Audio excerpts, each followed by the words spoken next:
Isang mapagpalang umaga po sa bawat isa. Purihin po ang pangalan ng Panginoon. Salamat po sa bawat isang naririto. Good morning. And also sa ating mga kasama online ay purihin ng Diyos na tayo may kalayaan na mag-aral ng salita ng Diyos. At higit sa lahat ay sumamba sa atin hong Panginoon. Medyo makulimlim na Sunday morning. Nevertheless, it's the Lord's Day.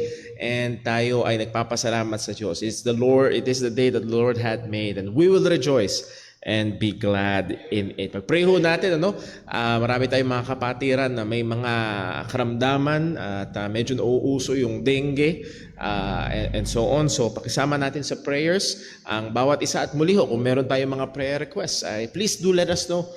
Utilize yung group chats. Wag ho kayo mahiya. At napakalaking tulong na ipag-pray ho natin ang bawat isa. And mamaya ho, pagkatapos ng ating worship service, magkakaroon tayo ng church meeting, lalo na ho patungkol sa ating parating na anniversary at ilan pang mga bagay-bagay na kailangan natin pag-usapan at nawa ay patuloy tayong gabayan ng Panginoon sa bagay ho na yan. So before we start our first part ng ating Sunday morning service, ay ating Sunday school, tayo ho muna ay tumayo at umawit sa Panginoon. Let's all stand up, please.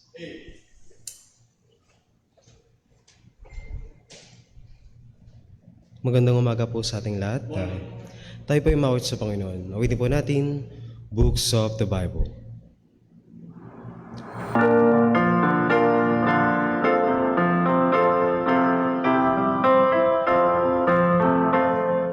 Genesis, Exodus, Leviticus, Numbers, Deuteronomy, Joshua, Judges, and Ruth, 1st and 2nd Samuel, 1st and 2nd Kings, Chronicles,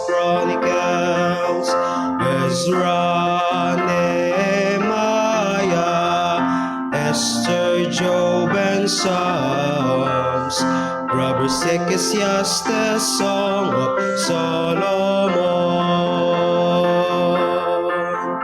Isaiah, Jeremiah, Lamentations, Ezekiel, Daniel, Hosea, Joel, Amos, Obadiah, Jonah, Micah, Nahum, Habakkuk, Zephaniah, Haggai, Zechariah, and Malachi. These are the books of the Old Testament.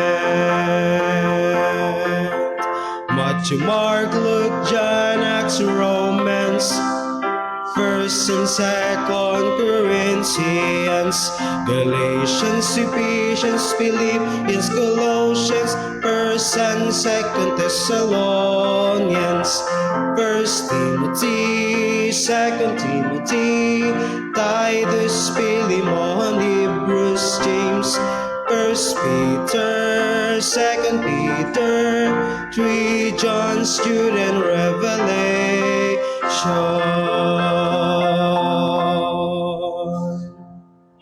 Magsipo na po lahat.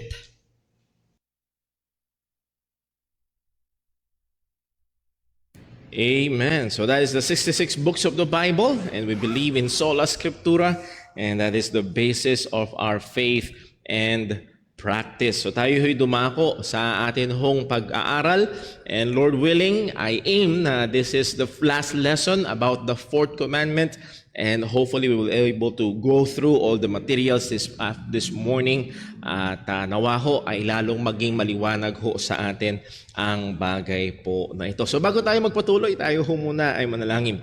Panginoon naming Diyos, aming Ama sa langit, pinupurit, pinapasalamatan ka namin, minamahal ka namin, O Diyos, o dakila ka at karapat dapat lamang ng pagmamahal ng buong puso, buong isip, buong kaluluwa at buong lakas. At nawa, O Diyos, ngayong umagang ito, as you have commanded us to come together, to worship you, to fellowship, nawa, O Diyos, tulungan, ingatan, gabayan mo kami, Panginoon, lalo na sa aming pag-aaral ng iyong salita.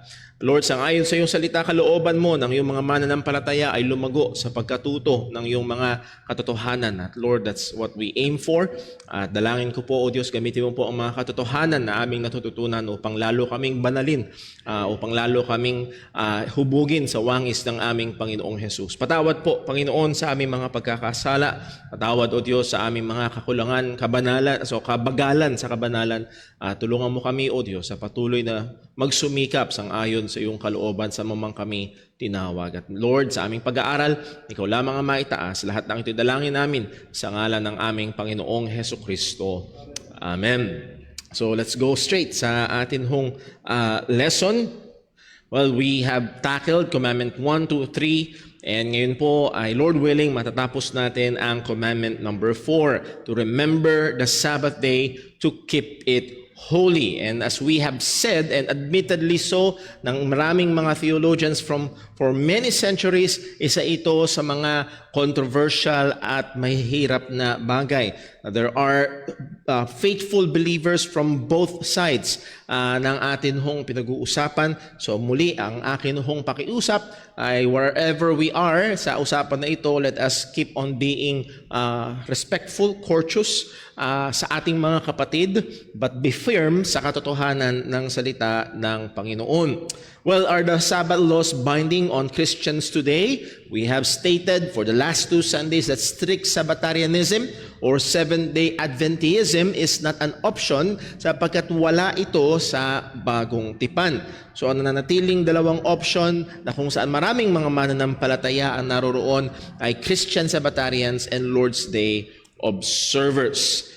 So as we have stated, ako ho ay naging, as I study, prepared sa ating lessons, research, I became convinced dun sa Lord's Day observance. Hindi dahil nanghiram ako ng conviction, kung hindi tinignan ko at pinag-pray at pinag-aralan, and I arrived at this. And we gave 5 reasons about the Lord's Day observance. So babalikan lang ho natin ang mga ito and then some.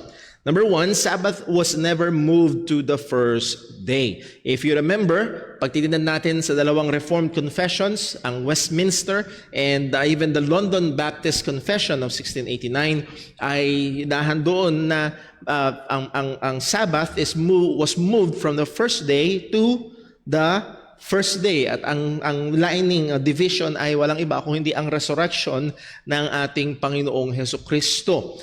Well, important. There is no explicit injunction for observing the first day of the week as the Christian Sabbath. Walang malinaw, walang derechahan na utos sa salita ng Panginoon. But on the contrary, si Luke, the writer ng Book of Acts, continued to identify the 7th day as the Sabbath. Okay? Never na in-identify ang first day as Sabbath. Maging sa mga letters ni Apostol Pablo sa mga Kristiyano, never. Ang patuloy nilang ina-identify na Sabbath is the 7th day. Number 2, the loud silence in the apostles' teaching to the church about the Sabbath. May nakakabinging katahimikan pagdating sa pagtuturo. Point, after the resurrection, there are no commands, reminders, teachings, nor rebukes with regards to Sabbath keeping for the life and duty of the church. And if you remember, we made it clear na nung lumang tipan, it's totally the opposite.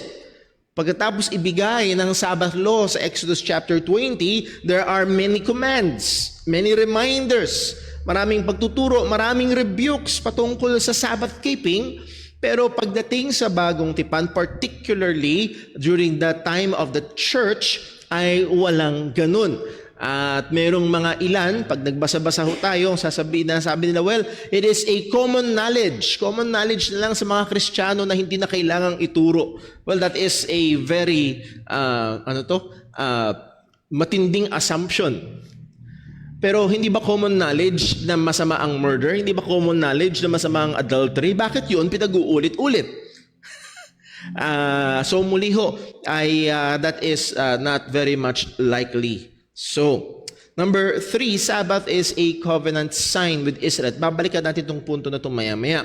Sabbath is not only a moral command, but it is also a covenant sign. May kakaibang katangian ang 4th commandment kumpara sa the rest of the 9 commandments. because it is a covenant sign. Ezekiel 20 verse 12, moreover, also I gave them my Sabbaths to be a sign between me and them. So here is God nagbibigay ng dahilan. Ano yung isa sa mga dahilan kung bakit niya binigay ang Sabbath law sa Israel? To be a sign between me and them, that they might know that I am the Lord that sanctify them. Anong punto? Point. Like the sign of the Abrahamic covenant, which is circumcision, this covenant sign of the Mosaic covenant, or yung iba sa tawag dito, Sinaitic covenant, is not commanded to the New Testament church. Kung paano yung sign ng Abrahamic covenant, hindi ito inutos hindi ito inobliga sa mga mananampalataya sa bagong tipan, ay ganoon din naman ang sign ng Mosaic covenant, which is the Sabbath, ay hindi din naman inutos at sa mga mananampalataya sa bagong tipan. Number 4, Sabbath as a shadow of Christ. One of the Old Testament shadows of Christ is Sabbath. Colossians 2 verse 16, ang sabi, let no man therefore judge you in meat or in drink or in respect of an holy day or the new moon or of the Sabbath days, which are what? A shadow. So itong mga ito daw ay shadow of things to come, but the body is of Christ. So ang mga shadows ay tumuturo sa katawan. Yun ang nature ng shadow. And all throughout the scripture, kapag dumating na yung katawan, hindi na kailangan yung shadow. Old Testament shadows cease to function when the body that they point to comes. Hindi na nagfa-function yun. Tulad na, parang, why don't we now observe yung holy day? For example, yung Passover. Ba't hindi tayo nag-obserba ng Passover? Ba't hindi tayo nag-obserba ng new moons? Why? Because Christ has come. And the same thing, ba't hindi natin ino-obserba ang Sabbath? Because Christ has come. And these are a shadow of things to come. Sabbath as a shadow of the coming rest through the Messiah is no longer applicable to the church, or the Sabbath law, I should say, because the Messiah has already come and invites us to Himself for true rest. So makikita natin, ang Sabbath, ang kapahingahan, ay nakaturo kay Kristo na siyang totoong magbibigay ng kapahingahan as He invites all men to come to Him by faith. Come unto me, all that ye labor and are heavy laden, and I will give you rest. So the Lord Jesus Christ is not only the Lord of the Sabbath, He is our Sabbath. Siya ang ating kapahingahan. We enter into this rest by faith in Christ. Dapat wala yung sa ating Panginoong Hesukristo. Hebrews chapter 4 verse 3, ang sabi, for we which have believed, do what? Enter into rest. So nung tayo nananampalataya, pumasok na tayo sa Sabbath. Pumasok na tayo sa rest. At ang sabi sa Hebrews chapter 4 verse 8, for if, again, dapat ang mas tama dyan ay Joshua, hindi Jesus. Muli, yung Hebrew and Greek ay pareho lang ang tinutukoy. Nevertheless, if Joshua had given them rest, so si Joshua, hindi si Moses, si Joshua ang ginamit ng Diyos para makapasok sa promised land ang bayang Israel, but that rest in the promised land is not the rest. Because if Joshua had given them rest, then would he not afterwards have spoken of another day? Merong ibang araw na tinuturo. There remaineth therefore a rest to the people of God. Merong ibang rest na hinihintay. Hindi kagaya nung rest sa promised land na napapaligiran pa rin ng mga kaaway. For he that is entered into his rest, he also had ceased from his works as God did from his. So muli, ito yung example na meron tayo as Exodus chapter 20 verse 9, 10, and 11, na kung saan kung sinabi na for 6 days nag-create ang Diyos, and on the 7th day nagpahinga siya. At yun din yung pattern. At ang sabi din ng writer ng Hebrews, for he that is entered into his rest, yun daw pumasok sa kapahingahan sa pamamagitan ni Kristo. At paano yun? By faith. Have what? hath also ceased from his works. At ano ang katumbas nito? Anong kahalintunan dito? As God did from his. At yun yung tinuturo ng Sabbath law, yes? So the Sabbath is fulfilled when we believed in Christ. So note, the 6 days labor and 1 day rest points to the great salvation rest that we enter into when we stop from our work of establishing our own righteousness and resting in the finished work of Christ. So makikita natin even in the 10 commandments, yung 4th commandment, it points to the gospel.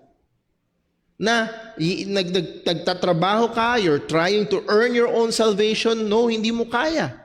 Kailangan mong tumigil at magpahinga kay Kristo. And we enter into that rest in Christ by faith. So makikita natin na, yes, it surely has physical benefit.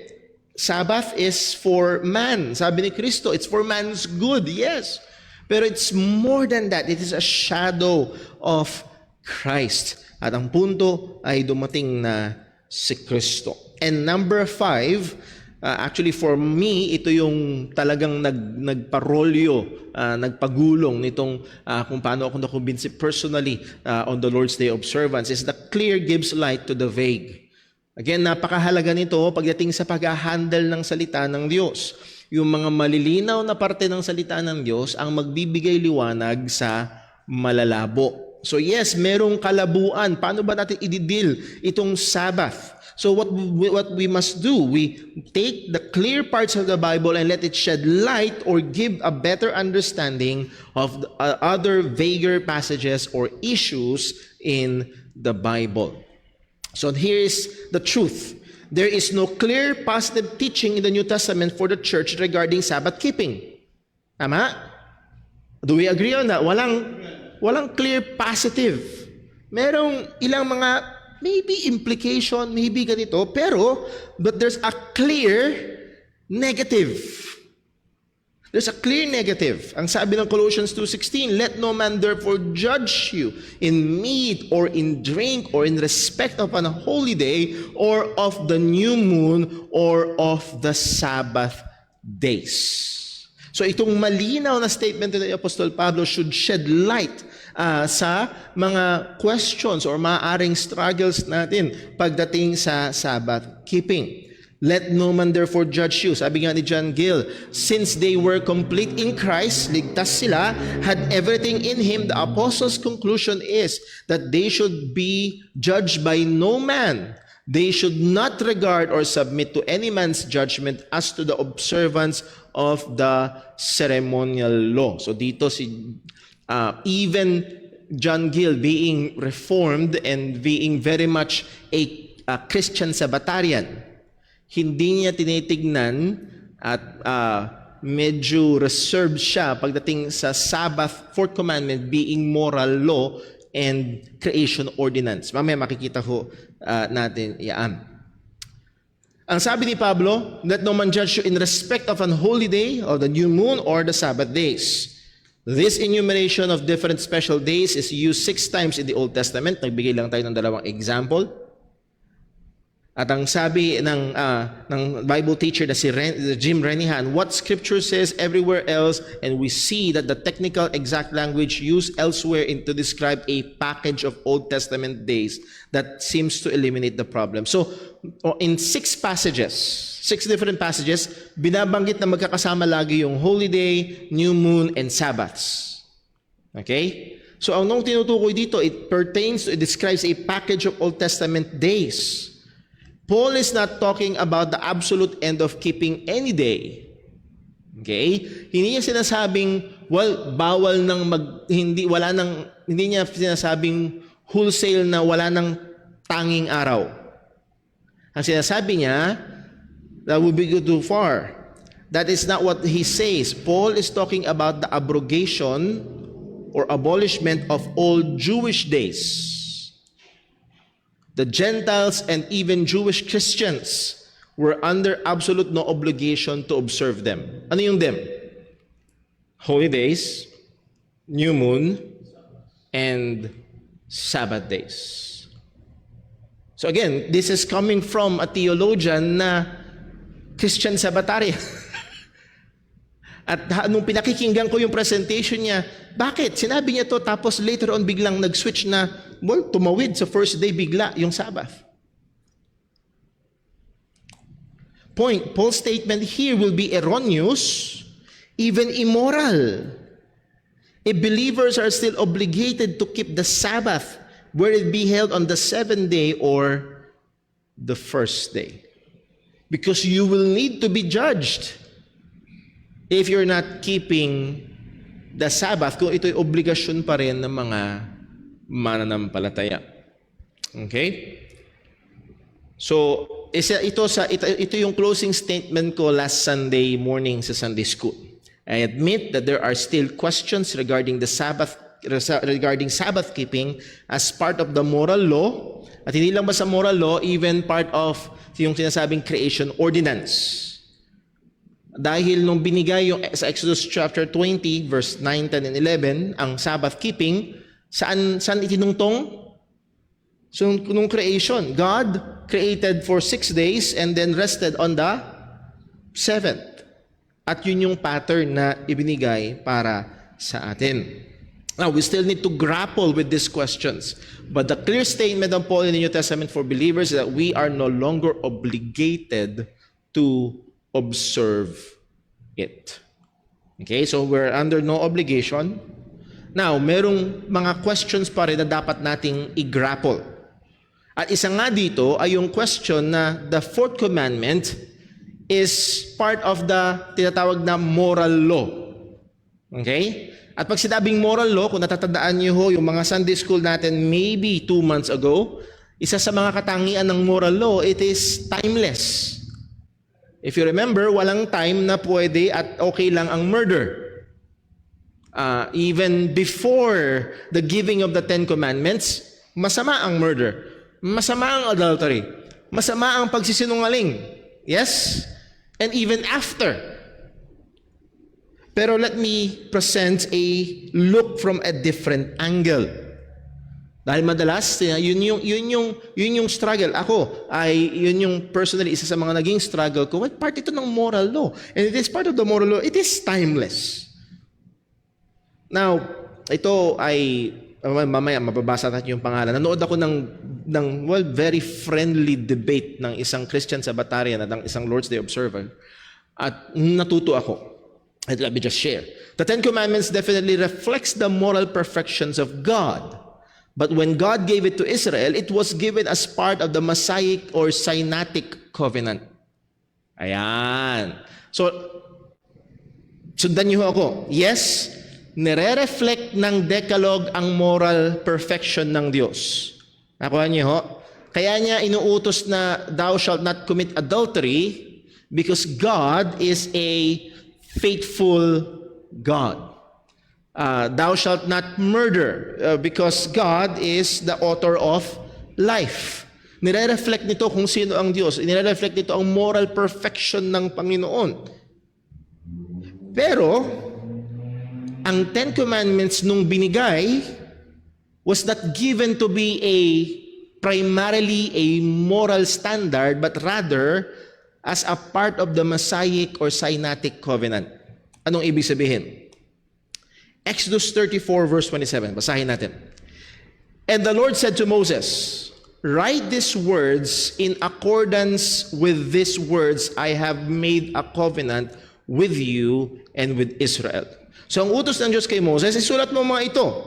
At itong mga isusulat mo ay in accordance with these words I have made a covenant with you and with Israel. Ito ang basihan ng covenant ko sa inyo.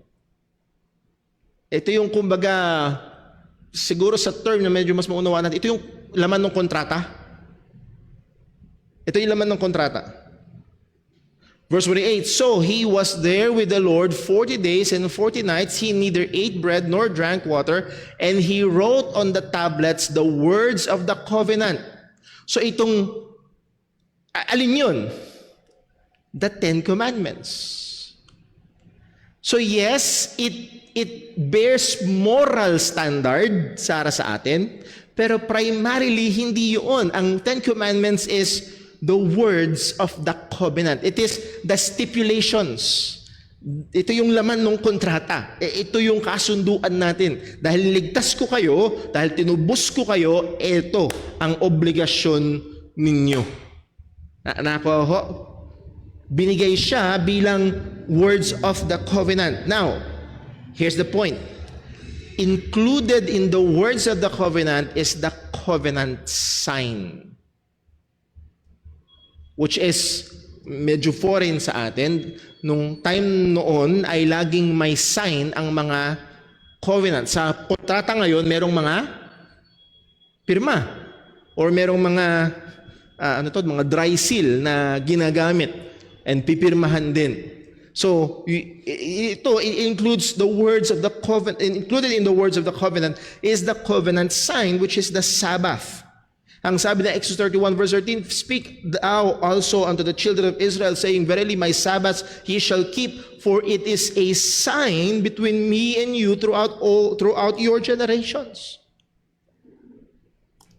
So ito yung pinakinggan ko si Keith Foskey. Ang sabi niya, "The Ten Commandments were not intended to be seen as the moral law, but they were intended to be seen as the covenant that God is making with Israel.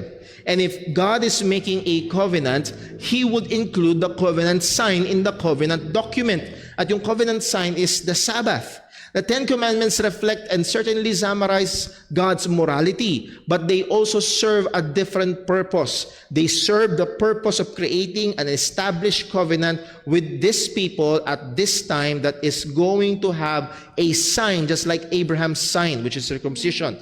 The other covenants have a sign. This covenant has a sign. It's the Sabbath. It would certainly be included in the covenant document. So, again, ibang perspective ito.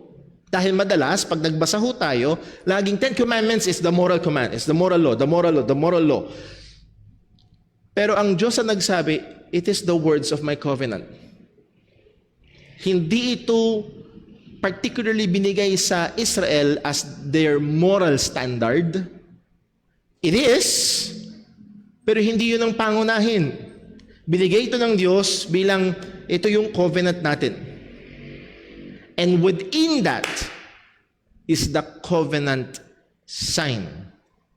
So again, pag pinakinggan niyo ho, itong si Keith Foskey, hindi siya naniniwala na ang fourth commandment is a moral law, which is ang moral law is 9, and then the fourth commandment is a covenant sign. So hindi siya, at again, para sa akin, it fits in a way that hindi ito in-enforce before the Decalogue.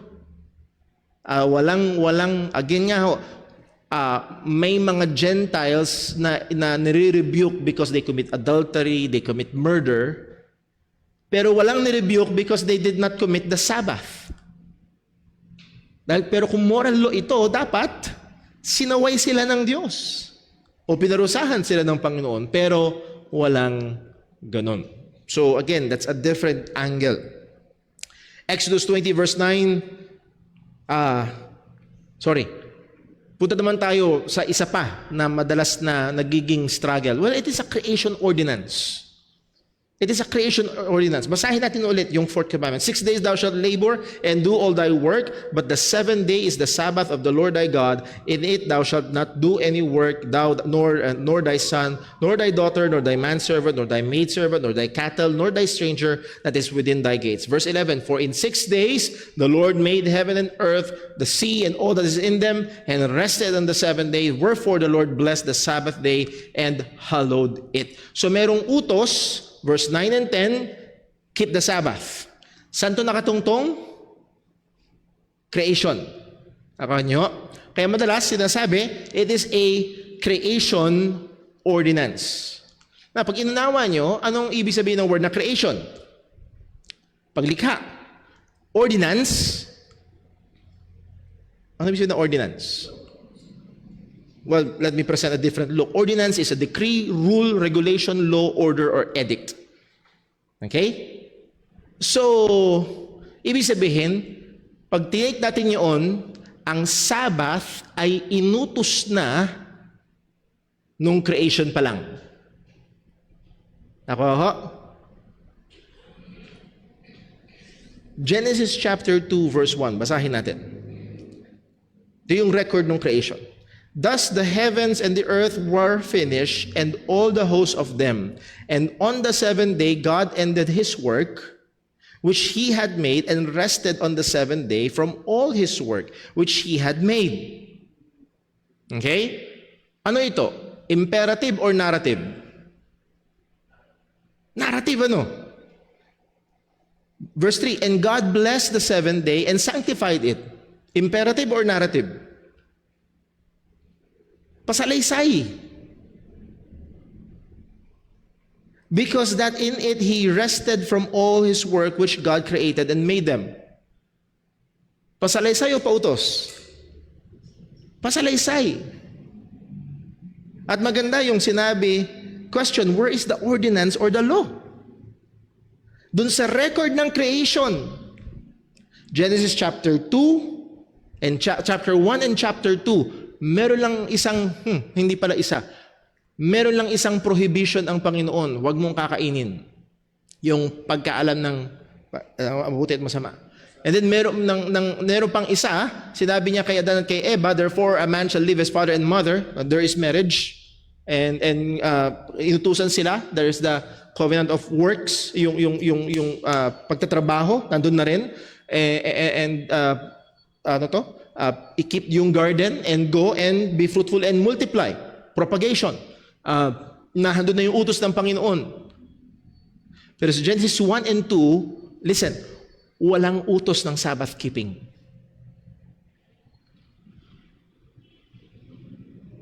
So itong punto, sabi ni John Gill, si John Gill mismo, isang Christian Sabbatarian, sabi niya, Exodus 20 verse 11, only of the seventh day and not of the as of the Sabbath. The words are a narrative of what God did himself, but do not contain a precept of what Adam should do.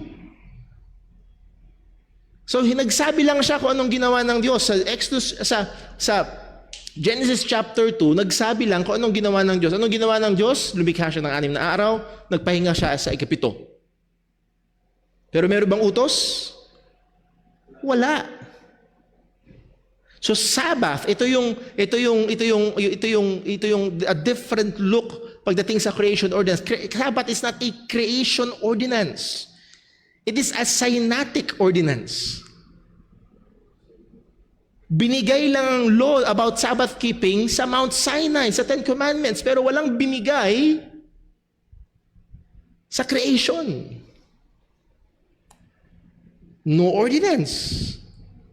Again, it contains, the words are a narrative of what God did himself, but do not contain a precept of what Adam should do. They only declare what God did, that he blessed and sanctified the seventh day, but do not enjoin Adam to keep it holy as a Sabbath.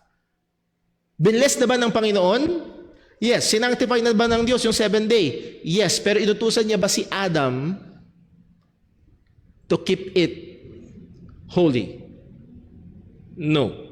Meron ba siyang nirebuke before ng given ng Sabbath law sa Exodus 20 na hindi nag-keep ng 7 day? Wala. So muli ang punto, dito ako natulungan yung dalawang major struggles ko, yung part siya ng moral command at part siya ng creation ordinance, which is masasabi natin na hindi. Because hindi siya creation ordinance, it's a synaptic ordinance. So muli ang punto ho ay ibinigay ang utos, hindi merong nawala ditong slide. Sorry, may nawalang slide ho dito. Sinusubukan ko alalahan ko nung sinabi ko sa slide na natabunan ko siguro. Ang punto, yung pundasyon, yung magiging pundasyon ng fourth commandment ay nahandun na ng creation. Nakuha ho? Yung pundasyon, nahandun na nung creation. Pero binigay yung utos sa Exodus chapter 20. Nakuha ho ba? So, to call it a creation ordinance, nung nag-create pa lang ay utos na, ay maging ang isang Christian Sabbatarian na si John Gill ay ino-object na ito ay not so. And I see good credence doon sa kanyang argument. Now, let's go to the Lord's Day observance. What do we do bilang mga Kristiyano? Okay? Hindi na tayo pwedeng hatulan at hindi na tayo obligado na i-observe ang Holy Day, which is Passover, and yung New Moon, which is the monthly ones, and then yung Sabbaths. Ano ang ino-observe natin bilang mga New Testament Christians? Sa Revelation chapter 1 verse 9, ang sabi, I, John, who also am your brother and companion in tribulation and in the kingdom and patience of Jesus Christ, was in the isle that is called Patmos. Nasa exile si John for the word of God and for the testimony of Jesus Christ. I was in the Spirit on the Lord's Day. Okay? And he heard behind me a great voice of a trumpet, as of a trumpet, saying, I am Alpha and Omega, the first and the last. And what thou seest, write in a book and send it unto the 7 churches, which are in Asia, unto Ephesus, and unto Smyrna, and unto Pergamos, and unto Thyatira, and unto Sardis, and unto Philadelphia, and unto Laodicea. So these are what is called the 7 churches in Asia. And nagpadala ang Alpha and Omega, and that is the Lord Jesus Christ, nagpadala ng word si Jesus Christ para sa 7 churches na ito in the Lord's Day. Again, hindi ako magsisimula ng doktrina dito. I just see it wonderful that the churches were given the word of Christ in the Lord's Day. And tayo, anong ginagawa natin?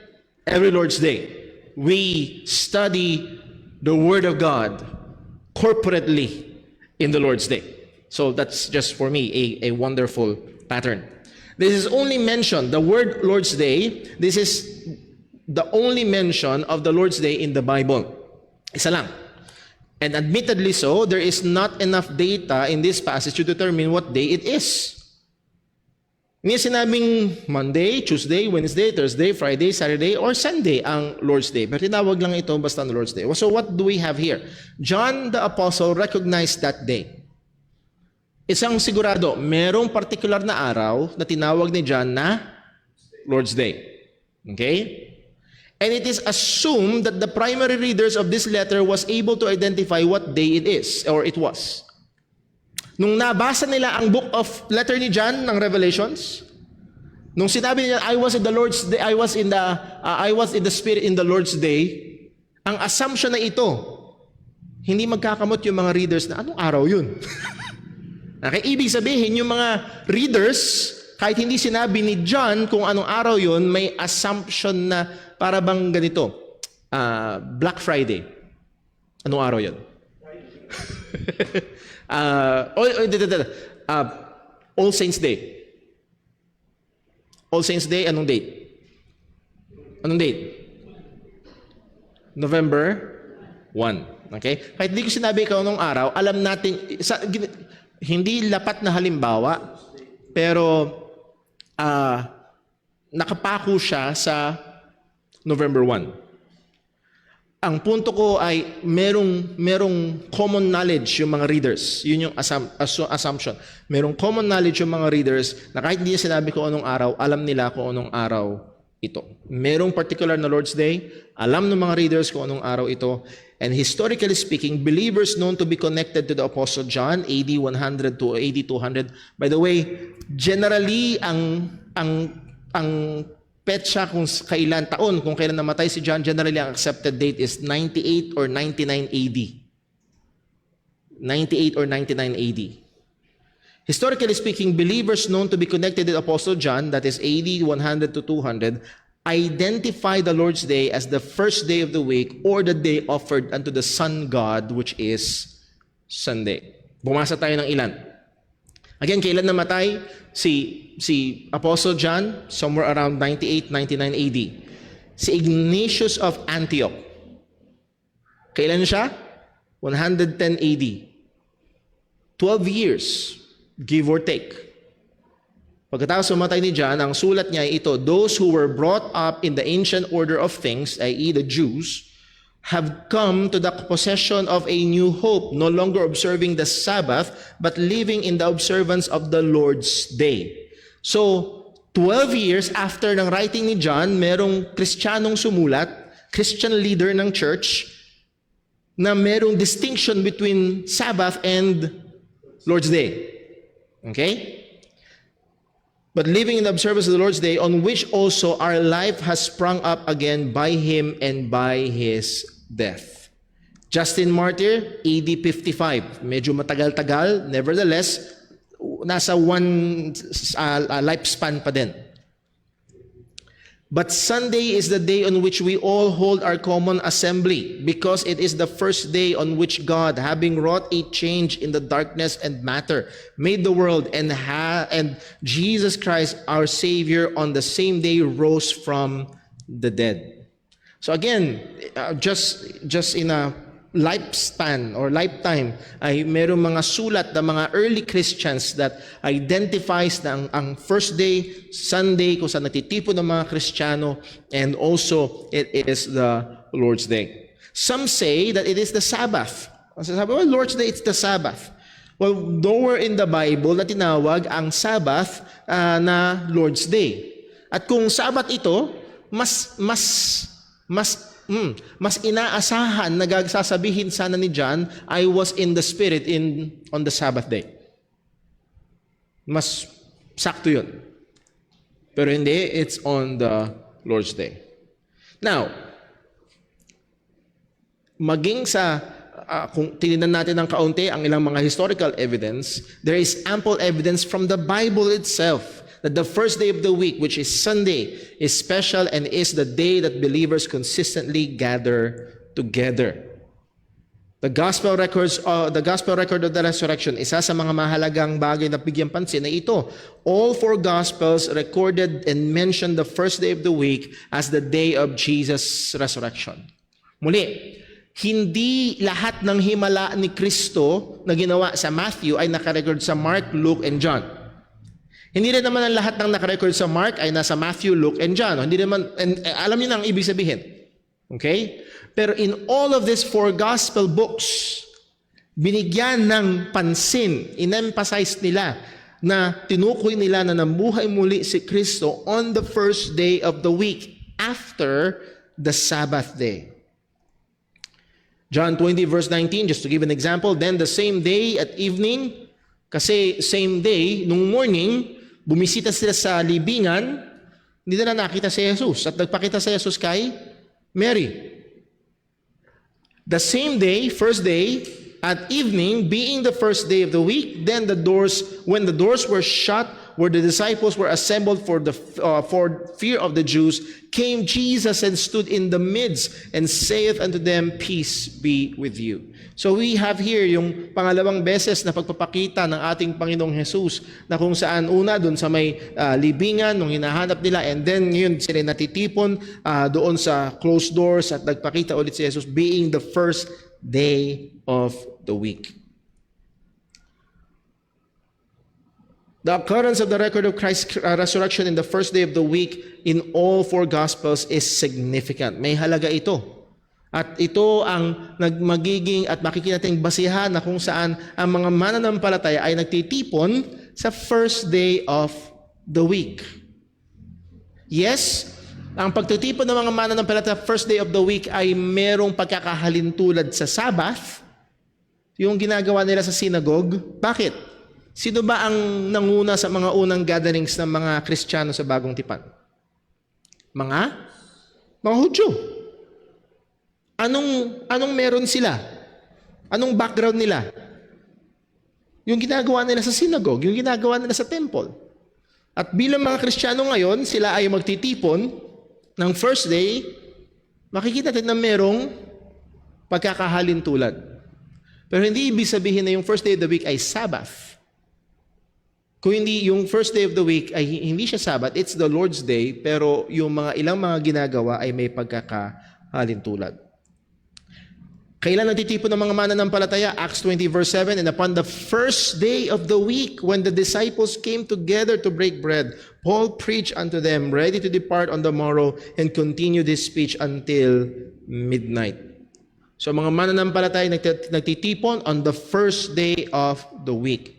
The language here is that the first day of the week is the day that the disciples come together to partake the Lord's Supper, to hear the word of God, to fellowship and to worship together, and it carries the meaning that it is the weekly consistent gathering of the believers in the on the first day. Yun yung ano ba yung ginamit na term? It is customary. Yung tono rito ng Greek was customary. Hindi ito para bang, usap tayo, kailan tayo lalakad? Sa Monday, lakad tayo. Hindi yung nasaktuhan lang na nag-usap sila sa Monday, kundi ito yung custom na tuwing first day of the week, Sunday, ay nagtitipon ang mga mananampalataya. Now, isa pa, sa 1 Corinthians 16 verse 1, ang sabi ni Pablo sa church at Corinth, now concerning the collection for the saints.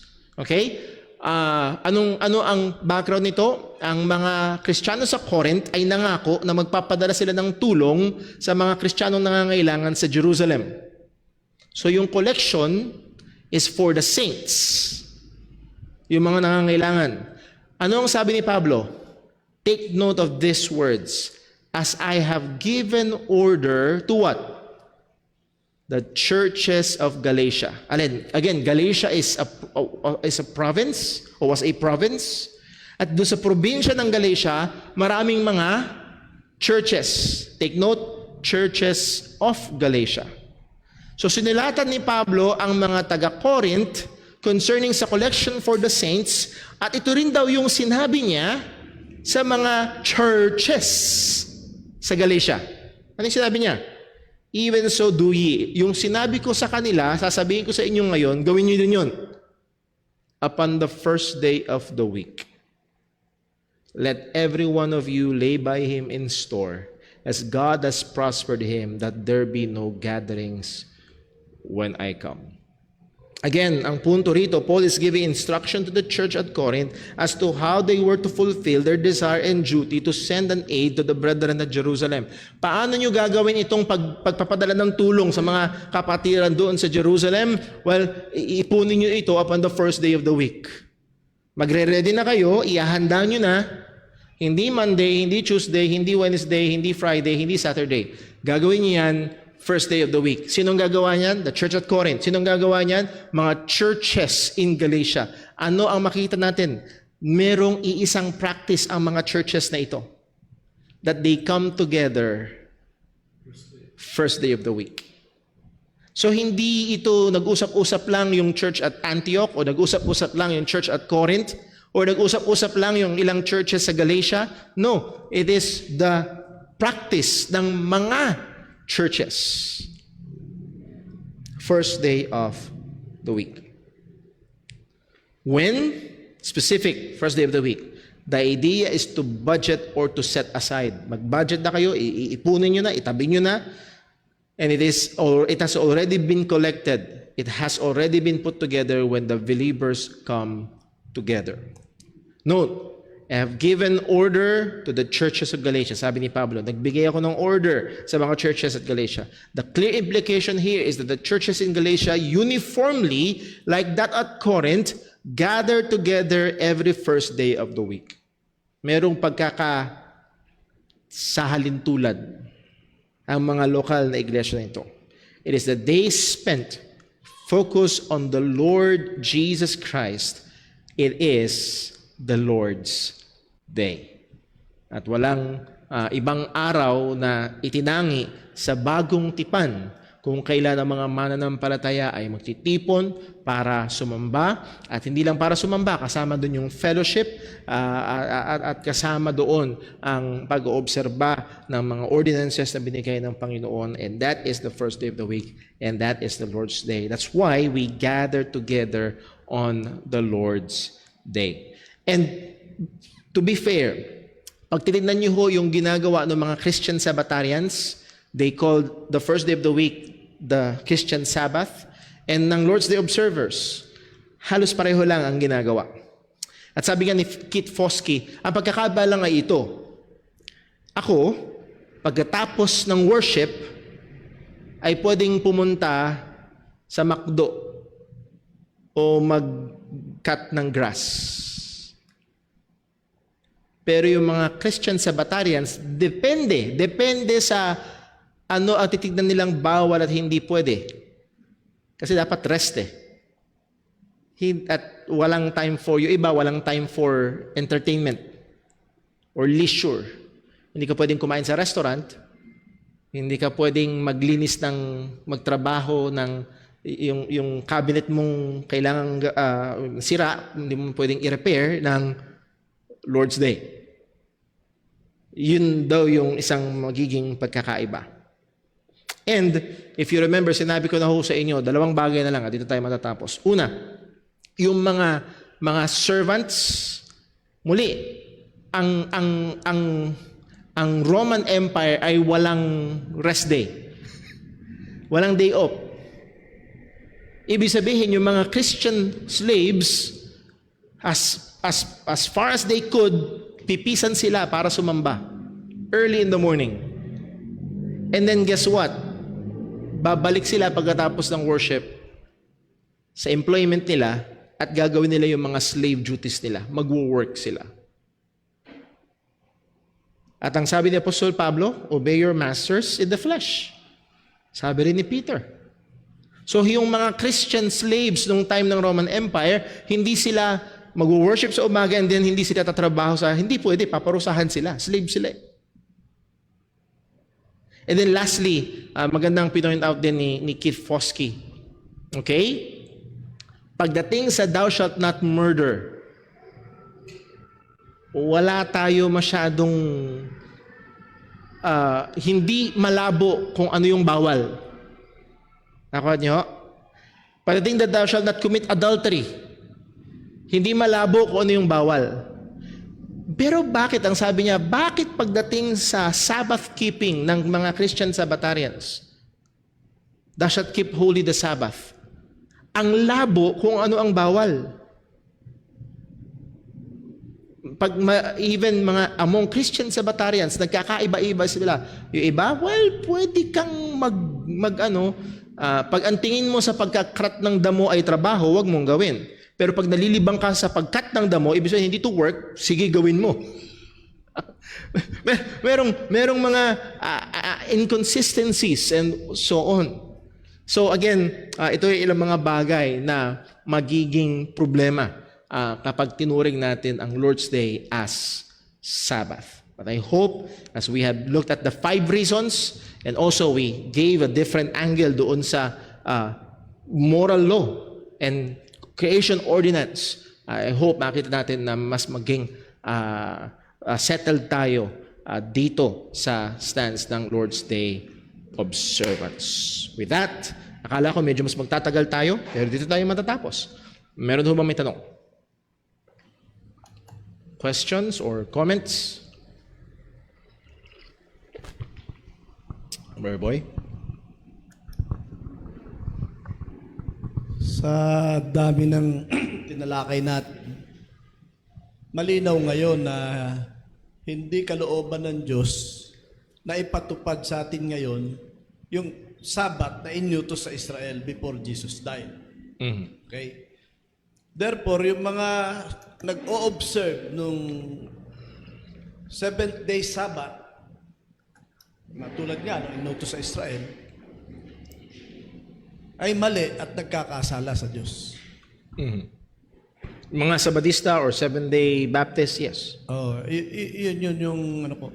Yun lang yung gusto kong linawin. Kasi kung kalooban ng Diyos na sundin at hindi natin ginagawa, tayo nagkakasala. Mm-hmm.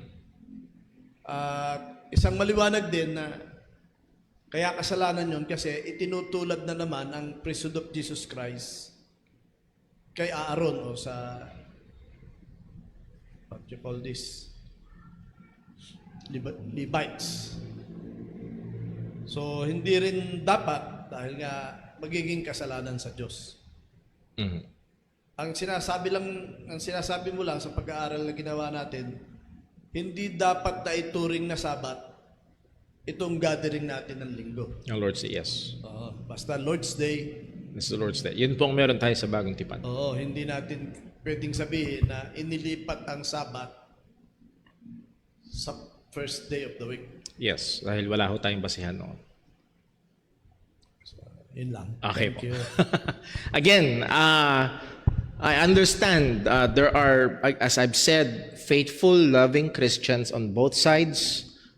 Kung paano nung pinag-aralan natin yung even in the issue of supernatural gifts, merong mga faithful na Kristiyano on both sides.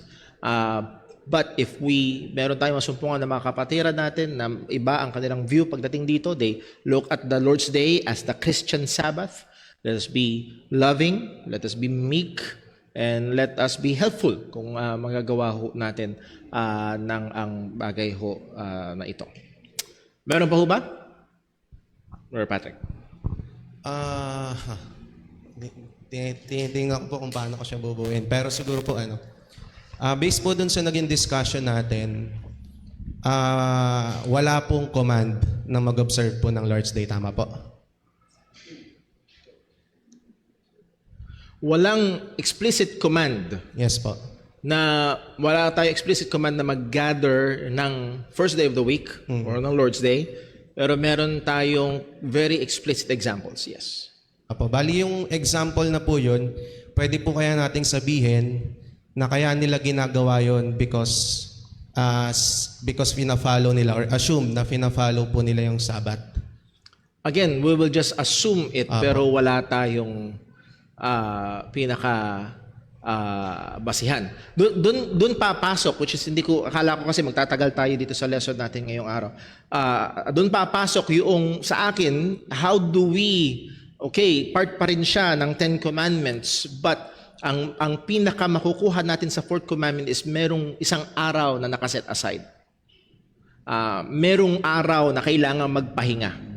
Hindi tayo dinesign ng Diyos na just all throughout the week work. Dapat may pahinga.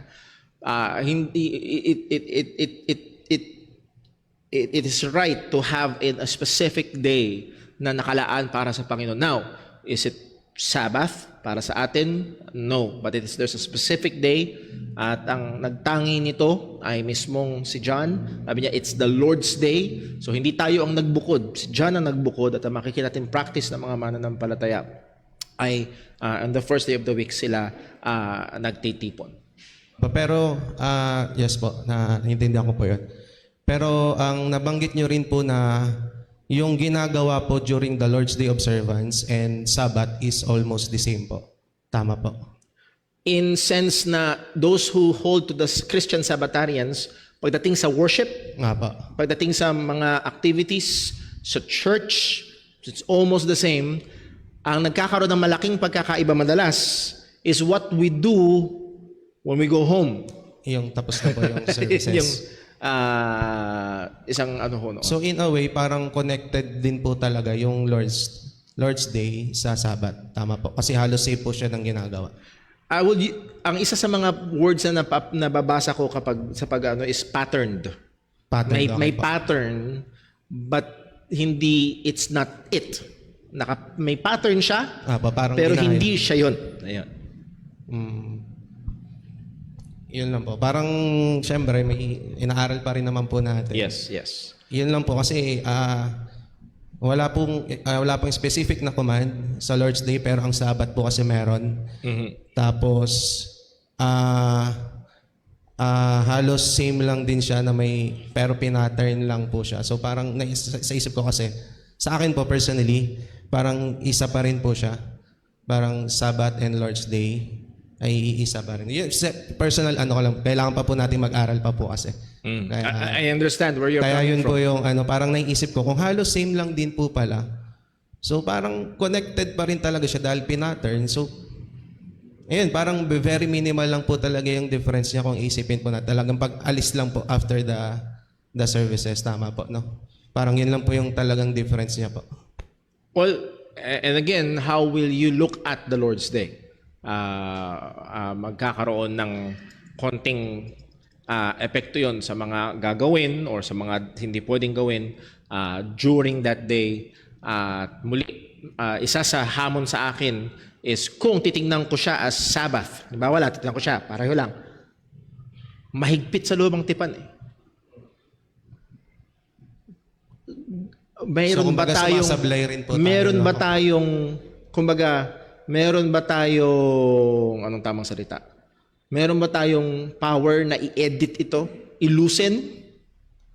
Kung ita-transfer ko itong Sabbath na word dito, yung mga batas na kaakibat, yung mga do's and don'ts na kaakibat.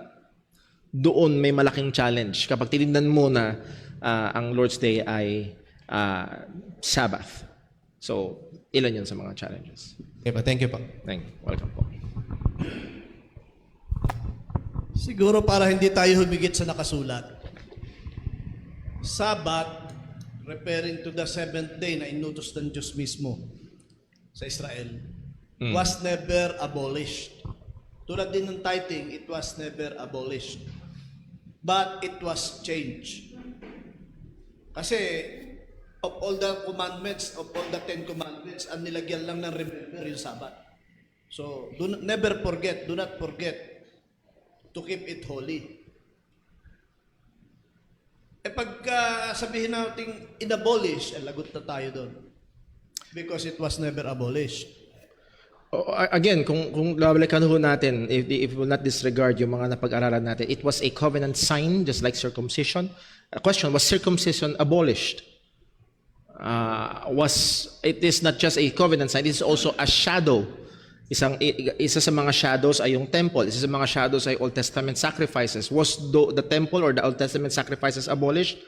Yes, na-fulfill na siya kay Kristo. And Sabbath is a shadow. So, dahil siya ay shadow at na-fulfill na. So, there is a sense. Kaya nga doon nagiging mahirap na sabihin na na-abolish. Pero there is a sense na shadow siya, na-fulfill na. Yung ibang mga shadows na meron tayo ni Kristo, again, Old Testament sacrifices, temple, priesthood, abolish na lahat nung dumating si Jesus, mga shadows. Pero yung Sabbath, shadow din siya. Sinabi mismo ni Pablo na shadow siya. Pero nag-stay yung shadow kahit doon na yung body, si Kristo. So, yun yung walang ibang ganun na... So, tanungin tayo, was Sabbath abolished? Mas gagamitin ko yung biblical word, it is a shadow na na-fulfill kay Kristo. Hindi, kasi may mga pilosopo naman talaga, Brother Paul. Kung may magtanong sa akin na Seventh-day Adventist, inabolish ba ng Diyos ang Seventh-day Sabbath? Sasagot ako ng biblical.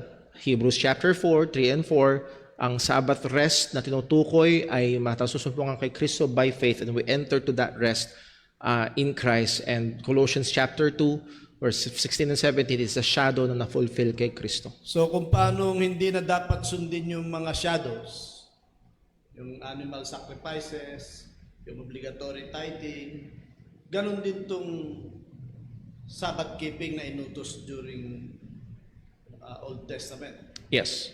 Now, ang punto ho ito, no? Ayokong sabihin na parang kaaway natin ang Sabbath, no? Kung pipiliin mo, again, merong ang portion ng fourth commandment na wisdom. Wise na merong pahinga. Okay? So, magandang i-apply ho yun. And then, yun ngang pattern na merong nakalaan na isang araw sa 7. So, pattern na makukuha natin na in a way, nagagawa yun sa ating Lord's Day observance, pero hindi siya Sabbath. So, ang ayoko lang gawin ay parang wholesale na wala nang sa atin ng fourth commandment. Meron tayong makukuha sa fourth commandment, pero yung Lord's Day ay hindi Sabbath. Yun lang ho yun ang represent. Kailangan kasi maging maliwanag lang. Therefore, labag sa Diyos, kasalanan sa Diyos, na sundin natin ngayon yung seventh-day Sabbath na inutos sa Israel. Yes, I could say. So, as Paul said sa Colossians 2:16 and 17, let no man therefore judge you in eating of meat, observing of days. At kasama dun yung Sabbath. So, dapat lang maliwanag. So, Kasalanan sa Diyos yung ginagawa ng mga Sabadista. Kasalanan sa Diyos yung ginagawa ng mga Baptist na pagsunod sa ikapu. Kasalanan sa Diyos yung nag-oobliga ng pagtutuli. Dapat kasi clear cut yun. Dahil nasa sanlibutan tayo, mahaharap tayo sa mga pag-uusap. Dapat kaya nating... Again, we want to be clear-cut also, but we want also to be clear in a sense na iba ang observance ng Sabadista sapagkat sa kanila it's a gospel issue as we have studied noon. Part yun ng pag-achieve nila ng kanilang salvation. But again, kung i-impose nga natin ito sa iba, ay wala tayong kalayaan sa bagay ho na yun. So ang malinaw, ang sinabi ni Apostol Pablo, as we have said, number 5, yung clear ay magbigay liwanag doon sa malabo. Ang malinaw na sinabi ni Apostol Pablo, Colossians 2 verse 16 and 17, hindi na tayo obligado na sundin ang bagay. So the church is under no obligation to observe the Sabbath. As for me, yun ang aking pagkaunawa ho sa bagay na yun. Meron pa ho ba? Brother Darren? Ayun po. Yung kanina lang po, ginamit niyo po yung term na patterned yung Lord's Day natin sa Sabbath keeping, which is sa Old Testament. Sa fourth commandment, yes. Yes. So, yun nga. Hindi ba ang ibig sabihin nun? Kasi kung pinattern mo yun dun, well, construction-wise, if itong isang bagay na ito was patterned from this, ibig sabihin, identical siya in a sense. Maaring halimbawa, yung kanina naisip ko, halimbawa, ang isang kotse na model na 2020 ay nagkaroon ng upgrade noong 2021. It was patterned from 2020 pero nilagyan ng ilang mga upgrades noong 2021. But same model, nagkaroon lang ng ilang mga bagay na changes. So hindi po ba ganun din naman yung logical na implication nun since it was patterned from that. So ibig sabihin,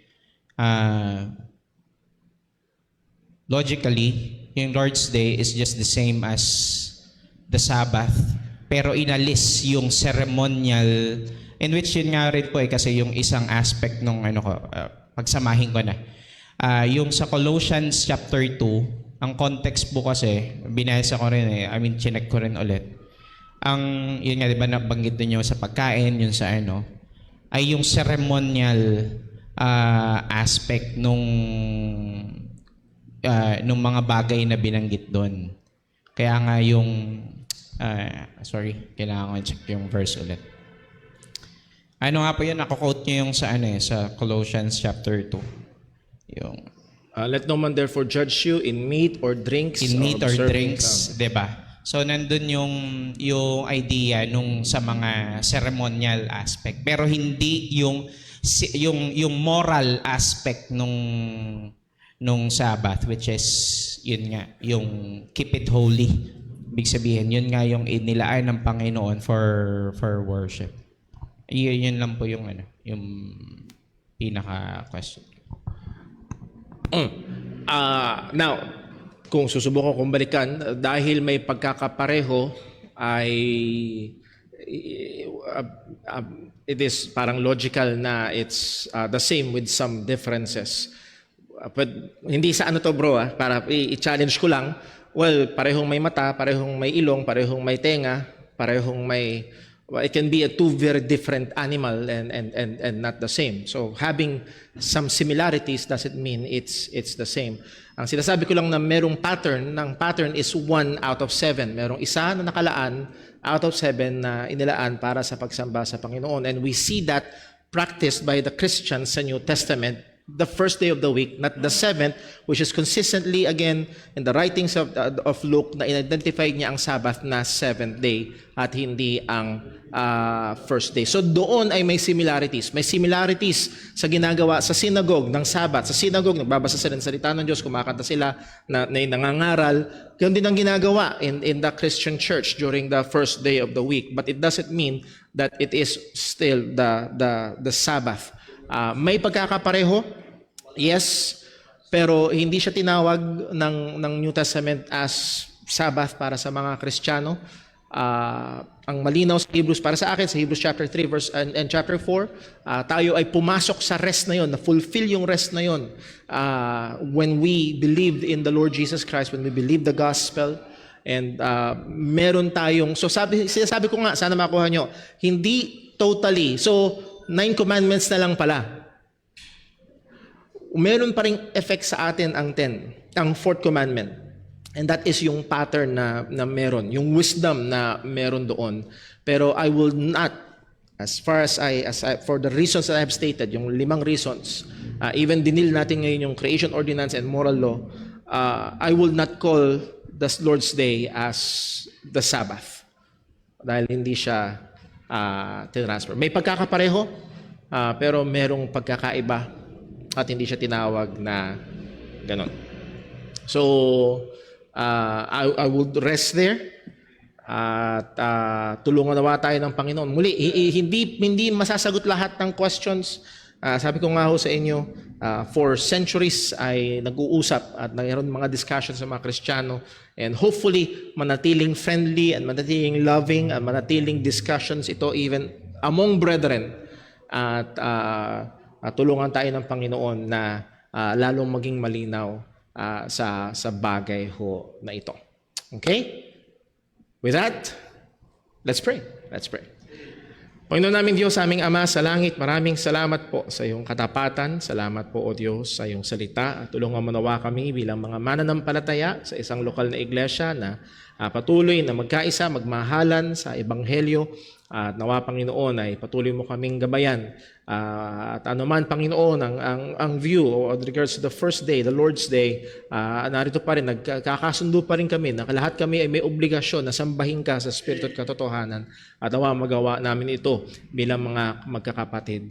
Lahat ng ito, Panginoon, ay aming hinihiling sa iyo, at pagpalain mo rin po maging ang aming time ng fellowship at ng mga pagsasaluhan, at makaluwalhati ito sa iyong pangalan. Dalangin natin sa pangalan ng aming Panginoong Hesukristo. Amen. God bless po. Break time po tayo. 10:05, balik po tayo para sa ating worship service. Open na ho ang ating Young People's Ukay-Ukay.